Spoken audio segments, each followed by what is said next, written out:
त्याने अनेकदा नाही म्हणून सांगितलं होतं, तरी हट्टाने ती त्याला एअरपोर्टवर सोडायला निघाली होती.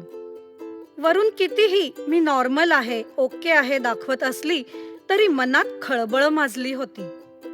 का नाही होणार असं? 4 दिवसापूर्वीच तर एंगेजमेंट झाली होती त्यांची. आणि अचानक एका कामासाठी त्याला परदेशात जावं लागणार होतं. 5-6 दिवसासाठीच जायचं होतं, पण सध्या त्यांना तेवढाही दुरावा नकोसा झाला होता.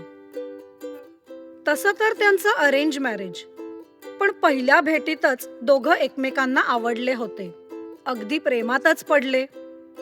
लग्न ठरल्यापासून महिन्याभरात एंगेजमेंट झाली. त्या तयारीसाठी ज्या भेटी झाल्या तेवढ्याच. तेव्हा घरचेही कोणी ना कोणी बरोबर असायचे. दोघांना निवांतपणे भेटायला वेळ मिळाला नव्हता. आणि त्यात तो आता एवढ्या दूर जाणार म्हणून नाराज झाली होती ती. गाडीमध्ये ती अखंड त्याला इन्स्ट्रक्शन्स देत होती. घरी आईच्या 4 वेळेला झाल्याच होत्या, परत हिच्या. पण अजिबात न वैतागता तो शांतपणे सगळं ऐकत होता. दर 2 तासाने मेसेज करायचा, सकाळी फोन, रात्री व्हिडिओ कॉल करायचा, असा तिचा लाडीक हट्ट. हे सगळं त्याला खूप गोड वाटत होतं, हवं हवं असं. जसं डिपार्चर गेट जवळ आलं, ती रेस्टलेस होऊ लागली. गाडीतून उतरून त्याने सामान काढलं आणि तिच्या समोर आला. पण काही बोलू शकला नाही तो. आणि ती अश्रू थोपवण्याचा प्रयत्न करत होती. बाय म्हणण्यासाठी तोंड उघडणार तर त्याने हलकेच एक बोट तिच्या ओठांवर टेकवले आणि मानेनेच नाही म्हणाला. कुछ ना कहो, कुछ भी ना कहो, क्या कहना है, क्या सुनना है, मुझको पता है, तुमको पता है, समय का ये पल थम सा गया है, और इस पल में कोई नहीं है, बस एक मैं हूँ, बस एक तुम हो, कुछ न कहो, कुछ भी ना कहो. खरंच त्या दोघांना आजूबाजूच्या गर्दीचा विसर पडला होता. मिठीत घेऊ का तिला, या संभ्रमात तो. आणि घट्ट लिपकिस करू का त्याला, ह्या विचारात ती. कारण अजून ते या नात्यात तेवढे पुढे गेले नव्हते.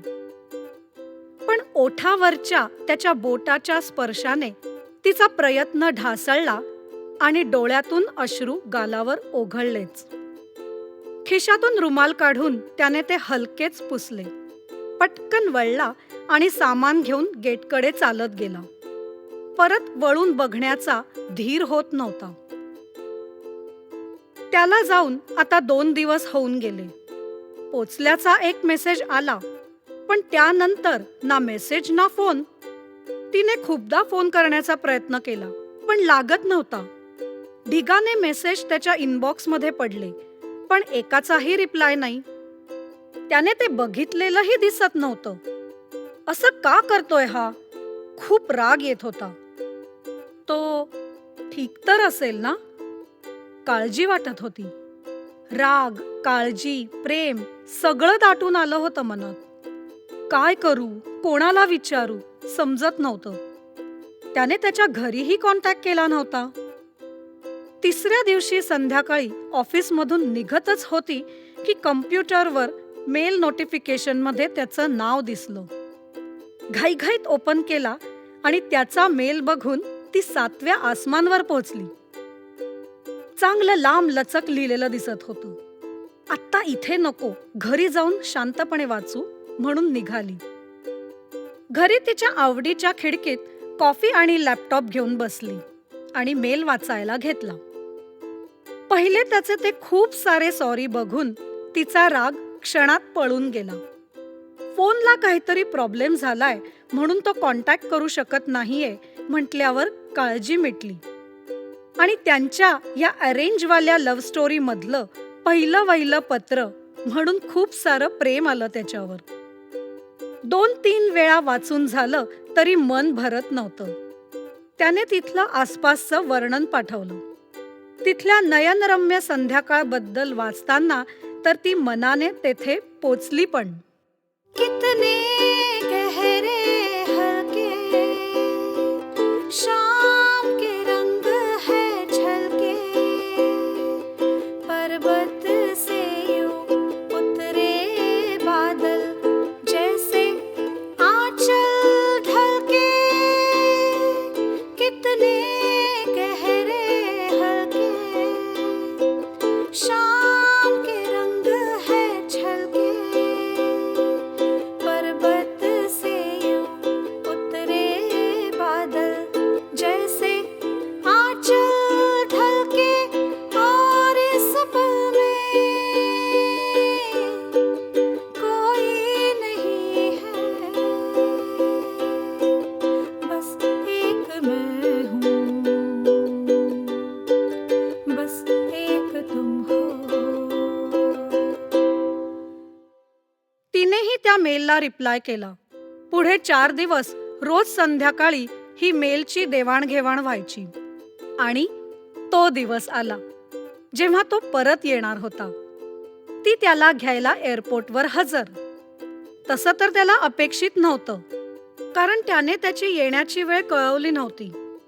पण तिने त्याच्या घरून फ्लाईट डिटेल्स घेतले आणि पोचली त्याला सरप्राईज द्यायला. तिला समोर बघून धावत तिच्या जवळ आला. डोळ्यात चेहऱ्यावर तिला बघितल्याचा आनंद दिसत होता. काही बोलण्यासाठी तो ओठ हलवणार तर तिने त्याच्या ओठावर बोट ठेवले आणि नाही म्हणून मान हलवली, अगदी तसेच जसे जाताना त्याने केलं. मनापासून हसला आणि तिला घट्ट मिठीत बंदिस्त केलं. आजूबाजूच्या लोकांशी काही घेणं देणं नव्हतंच त्यांना. तिनेही त्याच्या भोवती हात घट्ट केले. त्याच्या छातीशी तिचे गरम श्वास त्याला जाणवत होते आणि तिला त्याच्या हृदयाची धडधड. सुलगी सुलगी सांसें बहकी बहकी